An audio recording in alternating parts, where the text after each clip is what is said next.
Why is humanity trying to go back to the moon? That question sounds simple, almost nostalgic. We went there once, we planted flags, we took photographs, we brought back rocks, then we left. So why go back now? The answer is not that we suddenly forgot how Apollo ended, and it is not that the moon has changed. The answer is that Earth has changed. In the 1960s, the moon was a finish line.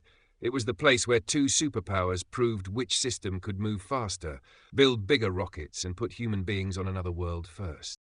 Apollo was a race to arrive. This time the race is different. The moon is no longer the finish line. It is the first construction site. That is why the new lunar race feels quieter than Apollo, but maybe more important. It is not just about footprints.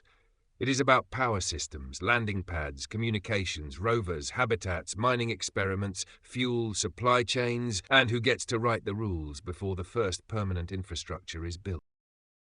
The public version is inspiring. Return to the moon. Prepare for Mars. Open a new era of exploration. The strategic version is sharper. If humans are going to operate beyond Earth, someone has to learn how to live, work, repair, build, and survive on another world. The moon is close enough to reach, close enough to rescue from, and hostile enough to teach hard lessons. That combination makes it valuable. Mars is months away. The moon is days away. If a suit fails, if a rover breaks, if a power system freezes, if a habitat leaks, the moon is still terrifying, but it is not Mars. It is the nearest place where humanity can make mistakes before making them much farther from home.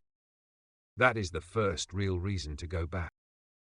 The moon is a rehearsal stage for living off Earth. The second reason is water. For a long time, the moon was imagined as dry, dead, and simple. But modern missions changed that picture. Water and ice have been detected in lunar materials and in permanently shadowed regions near the poles. The South Pole became especially important because some crater interiors never see direct sunlight. They are cold traps, places where ice can survive for enormous lengths of time. Water on the moon is not just water. It can be drinking water. It can be oxygen.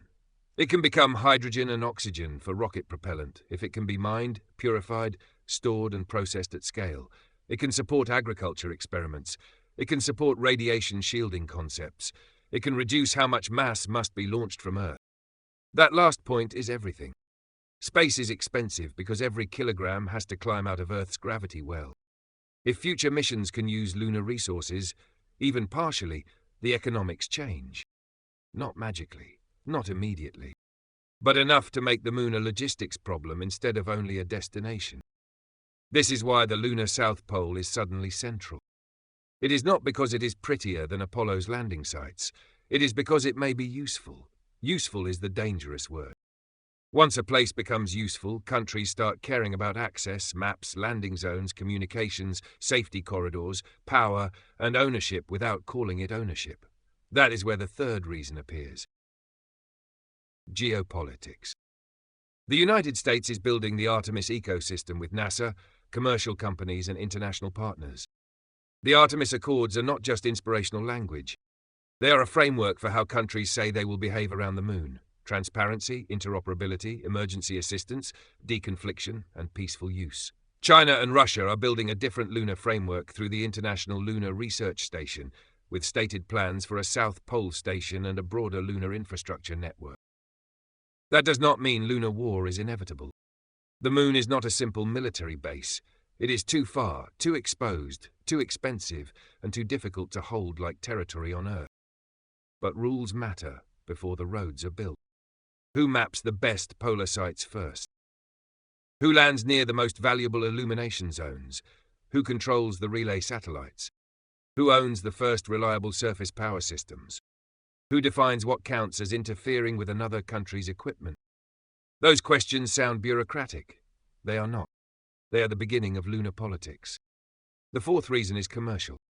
Apollo was government hardware, government schedule, government risk, government glory. The new moon program is full of companies. SpaceX, Blue Origin, Axiom, Intuitive Machines, Astrobotic, Nokia, Lockheed Martin, Northrop Grumman, dozens of suppliers that do not look glamorous but make the invisible systems work. NASA is not just trying to land astronauts. It is trying to create demand for a lunar economy: landers, cargo delivery, communications, power, navigation, spacesuits, rovers, habitats, and eventually services that can be bought instead of built from scratch every time. That is why the schedule is complicated. In the old story, Artemis III was supposed to be the first crewed return to the lunar surface. But the current NASA plan is more cautious. Artemis III is now described as a mission to demonstrate critical systems for future lunar landings, including commercial landing system operations. In other words, before NASA returns people to the surface, it is trying to prove that the multi-vehicle architecture can actually work. That detail matters, because the real project is not one landing. The real project is the machine that makes repeated landings possible. If Apollo was a spectacular expedition, Artemis is trying to become infrastructure. The fifth reason is science. Apollo answered a lot, but it did not answer everything. The moon preserves ancient history. It has no weather like Earth's, no oceans, no plate tectonics erasing the evidence in the same way. Its surface is a record of impacts, solar wind, volcanic history, and the early solar system. The lunar far side may become a place for radio astronomy, shielded from much of Earth's radio noise. The poles may preserve chemical records in ice. Ancient impact basins may expose material from deep lunar history. Seismometers could reveal the moon's interior. Samples from new regions could rewrite parts of the story Apollo began. So yes, science is real, but science alone does not explain the urgency.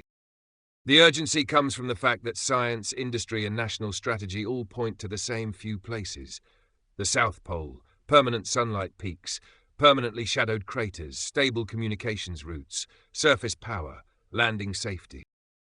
The sixth reason is Mars. Mars is the emotional prize. The moon is the practical test. If you cannot keep astronauts alive for weeks or months near Earth, you cannot keep them alive for years around Mars. If you cannot manage dust on the moon, Martian dust will not be kind. If you cannot build reliable surface power on the moon, Mars will not forgive you. If you cannot coordinate robotic cargo, human crews, delayed communications, emergency repairs, and surface mobility near Earth, doing it millions of kilometers away becomes fantasy. The moon is where space agencies can turn slogans into procedures. Procedures are not exciting, but procedures are what keep people alive. That is the quiet truth of this new lunar era. The mission is not just to arrive, it is to repeat. Repeat the launch, repeat the docking, repeat the landing, repeat the power setup, repeat the EVA, repeat the cargo delivery, repeat the repair, repeat the return. A civilization does not become spacefaring by doing something once. It becomes spacefaring when it can do it again. That is why humanity is going back to the moon, not because the moon suddenly became new. Because the moon became useful, and once the moon becomes useful, the question changes. It is no longer, can we get there? It is, who will be there when getting there becomes normal?